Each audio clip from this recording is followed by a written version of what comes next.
W legends Jerry Lynn and Mikey Whipwreck. Now, let's welcome your host, Mike Freland. Welcome to another Tuesday night of Front Row Material. My name is Mike Freland. I am joined by my follically challenged friend. His name is The Ritt. It's good to see you, Ritt. How you doing, buddy? Not too bad. Had a really busy weekend this past weekend, but caught up on some sleep, and now I'm ready to keep it going on this Tuesday night. Yeah, big past weekend we had with PPW, and we'll be getting to that more and more as the show progresses this week. Everything else seemed pretty good with you? Yeah, I'm up here digging the new office. Had some great conversations with the boys this past weekend, and of course, talking to you almost every day. How about that? Lucky you. You get a chance to talk to me each and every day. I'm sure you wake up every morning going, oh, man, I hope that guy calls. No, it's more like, let's see what he's doing on the way home because I don't want to listen to the radio. Oh, I know I'm so loved. I appreciate that. But you know what? We have a great lineup for you tonight. Starting off in the 8 o'clock hour, big guest here. Ritt, would you like to do the formal introduction? Hey, this man here is known in the Chicago area big time. He is all over the indies and our good friends, AAW. And he's made a name for himself in freelance. He is Mr. Storm Grayson. Hey, guys. How's it going? It is good. It is good, Storm. Thank you so much for carving some time out to chat with us tonight. And thank you guys for having me. So, Storm, what's going on? COVID, kind of clearing up a little bit. Shows are happening again. So, what's that aspect out there in Chicago for you? It's nice. It's pretty good to be back after COVID and everything because, honestly, I know COVID would damper on things for a lot of people, and I'm not downplaying the pandemic aspect of it, but for wrestling, for me, it was honestly like a relaunch of my career. So now it's a chance to actually show out all the work I was putting in during that time. So what exactly were you going to like a wrestling school at all? Were you hitting the gym or promo skills? What all were you doing during the downtime? I tried to use the downtime to reinvent myself. I definitely got in the best shape of my life, partly because I wanted to reinvent myself and kind of push, because I'd just been coming out of a surgery when we went into COVID. And so I was still trying to recover from that and get to 100%. And then once that started going, I was like, okay, what else can I do? And then when schools opened back up and I tried to reinvent the way I wrestle, now that I had put on a lot of size, I didn't have to do a lot of the stuff that had gotten me hurt in the first place. Not that I don't have some of it still in my wheelhouse, but I really had to, it felt like I was relearning who I was as a wrestler and actually discovering for the first time who I was as a performer. And that was a lot harder to do, though, without fans in the arena. So how was it the first time coming back out through those curtains, hearing the crowd? It was, it felt like my first match did, where it was probably about the same amount of people that were there for my first match too. But those 20 or so people felt like thousands. Not that I know what thousands feel like, but it gave me a new appreciation for that, where I want to wrestle like that going forward. It made me remember what I love about wrestling. It's very easy to get jaded and bitter and want bigger and bigger things, but kind of got me to the mindset of I'm going to wrestle the same way in front of 5 people as I would full arena and have it mean just as much and be just as important to me. That first match back WrestleMania, as far as I was concerned. Let me ask you this. When it comes to wrestling and, you look at what the trends are in wrestling right now, bigger bodies, sometimes some promotions really like that. Cruiserweights, the high flyers, some promotions really like that. Where do you feel like you fit in when it comes to a style? Do you feel like you're more of the heavyweight type of guy? Do you feel like maybe you're a hybrid of the two? What exactly is your style, and where do you feel like you fit in the best? I think to a certain extent, I definitely am self-aware in the fact that I am still finding out who I am. Now for the first time, I'm really starting to get that ball rolling. But when I started, I was under a mask. It was was tied to. I started training with Bryce Benjamin, and at the time his school was tied to the Galley School, so you learned American and Lucha. And I started wrestling under a mask, and so I was doing that faster paced style. I was a much smaller guy, and I do. It's not a knock against it. I see the market for it, but for me, it was a matter of I'm never going to be as athletic as some of these people. I wasn't. If I'm on a show with these people, you look at a show like AAW or Freelance Underground, you see some of the people on there doing this high-paced stuff. For me to try to find a spot on those shows doing the same thing but nowhere near as athletic wasn't going to happen. So I was like, okay, what can I do? And this isn't. I don't say this to not a name drop, but I'm a Chicago guy, and Ali has been very prominent in Chicago. And I had a conversation with him once, and he said. And I was asking him because I was trying to find myself. It was when I first started doing the green kid thing, and I dyed my hair green. And he asked me how I saw myself as a kid when I wanted to be a wrestler, when I pictured myself as a wrestler, and that wasn't how I saw myself. I saw myself as this bigger guy doing the style I like, this larger than life style, and I am a big fan of gritty wrestling. I do enjoy people who are very good at the athletic stuff, but that's not me. So for me, I love messy, ugly, gritty wrestling, and that's something I'm trying to get better at. A guy like Rob Anthony and Isaiah Velasquez, those guys have helped me a lot working on that stuff and trying to find that sense of realism in what I do, and finding the time to pick the stuff that I can still do, because now one or two of those things that I used to be able to do that looked effortless because I was much smaller, they mean a little more now to be able to do them at this size still. And I do obviously want to continue getting bigger. That's something that's part of that journey that started during COVID, but it allowed me to put on the size and be legitimate and wrestle a slower style that I prefer and actually have it be believable and have people want to see it, hopefully. Me personally, I was watching a few of your matches and stuff, and to me personally, I kind of compare you to like a Cesaro. So where you're well-rounded, you're great, athletic skills, but when it comes down to it, you can get down and dirty with the rest of them. And so, with me comparing you to him, who'd you kind of look up to when you first started watching wrestling?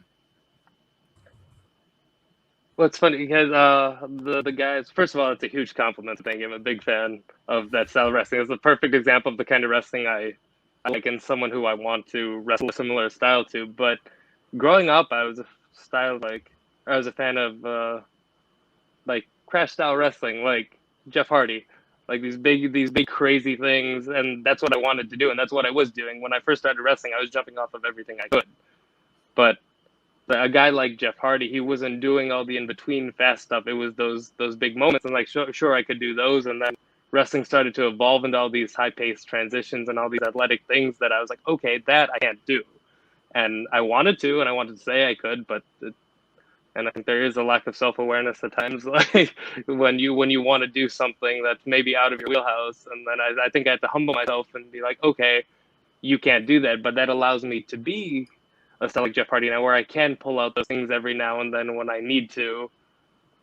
But I think the kind of wrestlers I look up to has evolved a lot over the last few years, especially once I started wrestling, but really the last few years once I started to understand what wrestling was a bit more from a performance standpoint, not just as a fan. So I became a much bigger fan of guys like Daniel Bryan and Drew Gulak and those guys who work that grittier style, who have all the athleticism in the world when they need to, but they're also legitimate tough guys.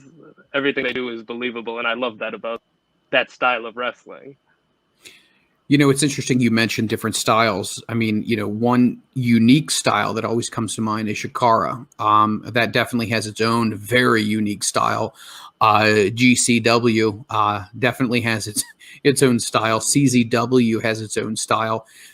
As a wrestler, do you find that you may be willing to say, and not so much to a booking if it's something that might be a little out of your wheelhouse, or do you feel like, what, even if it is something I haven't thought about before, or it's something I haven't dabbled in before, I'm willing to give it a try?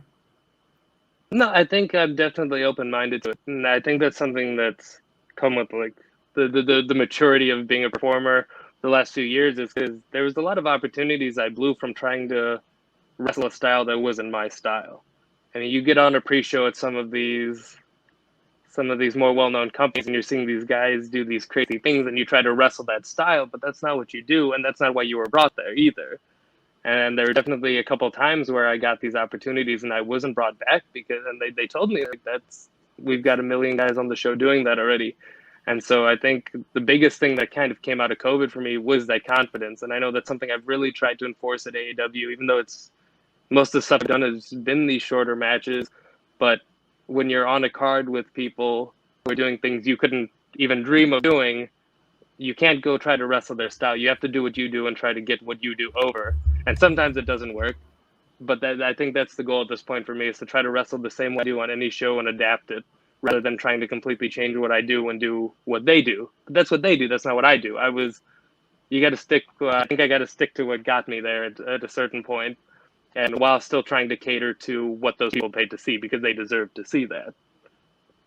No, that's a really good point, because I think it can be very easy to fall into a situation of, oh, such and such did this and that got a great reaction, or such and such did that and that really worked for them. But to know what is best for you and what's best for your character and your style, it sounds like you kind of are talking about what it's like to build a brand and to build a name for yourself. So when you go to some of these promotions and you have some of these matches, do you get instant feedback afterwards, or is it typically a few days or a week before somebody reaches back out to you and lets you know how they felt the night went? It depends. There's times when it comes to promoter, there's times where they don't get to see it, especially things that are early on pre-shows or pre-tape things, because they're running around getting everything ready for the main show later. They've got a million things going on, and I understand that. So sometimes it'll take them time to watch it back before they can give me honest feedback. But in terms of me getting feedback, I'll find anyone who's willing to watch and I'll ask them. And I'm not saying that to try to make me look good. I genuinely do. I mean, there's a lot of people who I chose at freelance. I'm always asking guys like Rob and Jazz and all those guys when I'm at AAW, Jake something, Rohit Raju, Hakeem Zayn, whichever you want to call them, guys like that, guys I've known for a while who have watched me grow up with in wrestling, who I trust to tell me when I suck. Because there are times that's going to happen. I don't want people who are going to tell me things that aren't going to get me better. We all go through it. We all have to check our egos at times. And I think that's been the best thing for me, too, is when everything's gone, like we said, COVID, when everything's pulled away, you kind of humble yourself, especially when you see people going and getting signed. And you can't be bitter about them. You have to be happy for them. It's like, okay, that wasn't my spot. That was theirs. Now there's a spot that I can find here, and then you got to find that role and take that role, and that's not going to happen if you're not willing to be told when you suck. Is there anybody who's, given you any type of advice or information, pulled you aside that has stuck with you throughout your career so far? Maybe it was over a cup of coffee, or maybe it was just a few words backstage, or maybe during a car ride that kind of resonated with you and really is something that you remember to this day?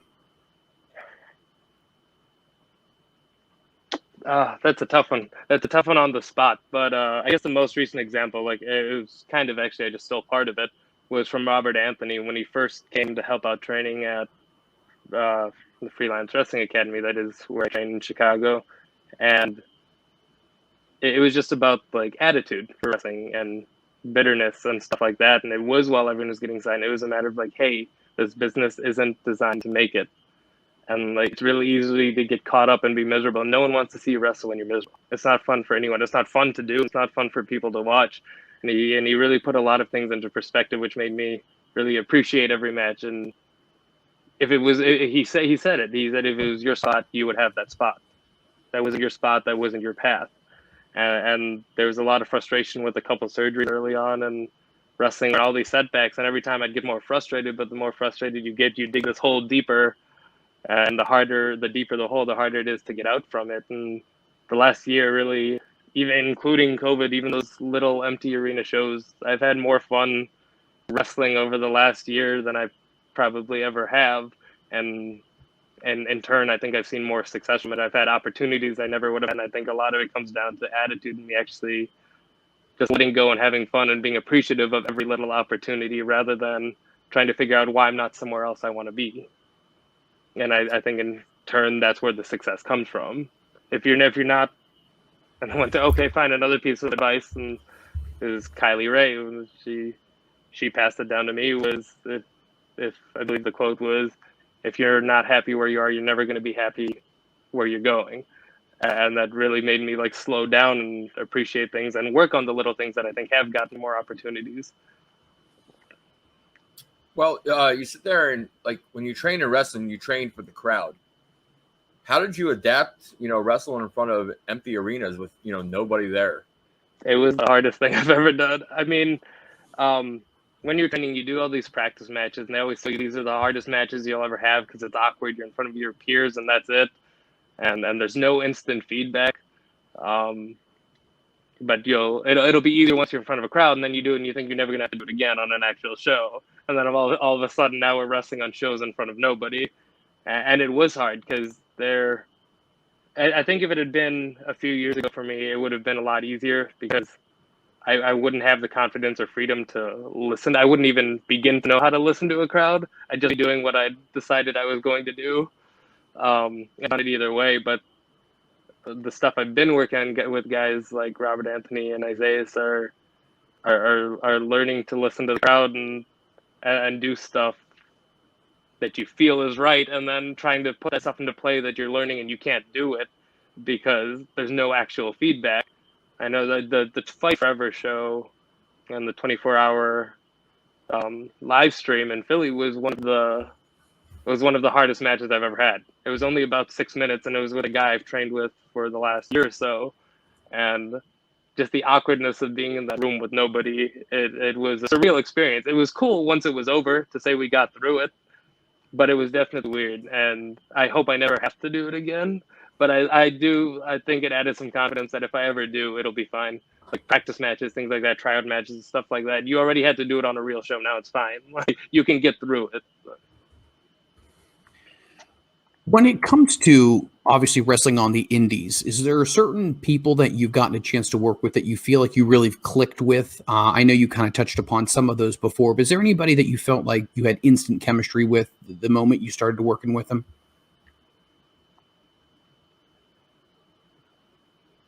That's another one that's hard on the spot because there's a lot of people. I think the best ones for me have actually been the freelance students. I mean, there's definitely people I've clicked with instantly that I think I had good matches with, but they weren't people I wrestled multiple times where you could really see that. Because sometimes you just hit, sometimes you don't. But even with the same person, but I think people I'm most confident and comfortable with, if anyone, are the freelance kids, because I spend every second I can like training with those guys. I know their stuff. If they don't have to explain to me what their moves are, and I just have that level of trust with those guys. Like I genuinely like care about all the students at the free school, like all of these younger guys, and I think I have more chemistry with them than probably anyone. At least for me, I don't know if they feel that way. They might feel like they're fighting an uphill battle with me, but when I'm working with them, I do feel like and this is going to sound cheesy, but I do think they have a great setup there where it does feel like a family, and I genuinely care about them, and I want them to have the best match they can, as well as myself, of course. So I do think those are probably the people. Like I'm at most ease when I find out I'm wrestling them because nothing I have to stress about. It's just like another day of training. Well, you sit there and said that you like to go out and scout their moves. Know all their moves and stuff. So when you plan a match, are you the type of guy that wants to plan everything out, or you want to go out there and work on the fly and just have a couple bullet points? I think so. I think I'm in a bit of a transition period at this point where I was someone who would call everything ahead of time just out of fear, and I could remember that. And then it was something with a couple guys in Ohio, that some older vets that I had worked with like pre-COVID, and they had really kind of forced me out of that because they didn't call anything. But of course, I was just listening to them. I don't have that. I don't think I'm at a point where I have that skill set to completely lead on my own, but I do have this skill set where if something goes wrong, I'm fine. And I am trying to leave more and more room in my matches now the crowds are back to listen to those crowds and I want to continue transitioning to a person like that. I think I feel more comfortable with that, but at the same time, part of it's out of necessity. Coming out of COVID, you get into a groove of being able to remember all this stuff when you're wrestling constantly, and it's like second nature. And then I found coming out of COVID, like, I didn't have that anymore. Like, I tried calling all my stuff and I couldn't remember a lot of it. And I was like, okay, I need to call less and figure out how I'm going to do this. And I've slowly added, I mean, it comes back, but I had my first match in 2014. So to go that stretch, it felt like that's all, like, even with surgeries, you're still watching, you're still around it constantly. So you can remember these matches like it's nothing. But then coming out of it after that 1.5 year break of just sitting inside and just working out in your own head, it was really hard for me to try to remember stuff. So out of necessity alone, I had to try to dial that back. And then once I started doing that and working with guys like Robert Anthony and like having some matches like we had at Secret Stash, I was like, oh, this is how easy and fun it can be.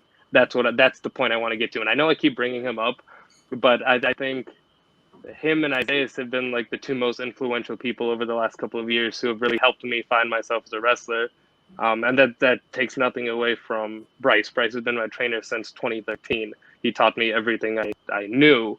So, but it does help to add in different perspectives. So I don't want to seem like I'm taking away from anything he's done for me or taught me. But those were a couple of guys recently who I've worked with and been like, hey, this is stuff I want to work on, and they help me find that. And I'm trying to find a balance of all this fun, exciting, fast-paced stuff, because it's easy to go the other way too and just be boring. And I ran into that problem too.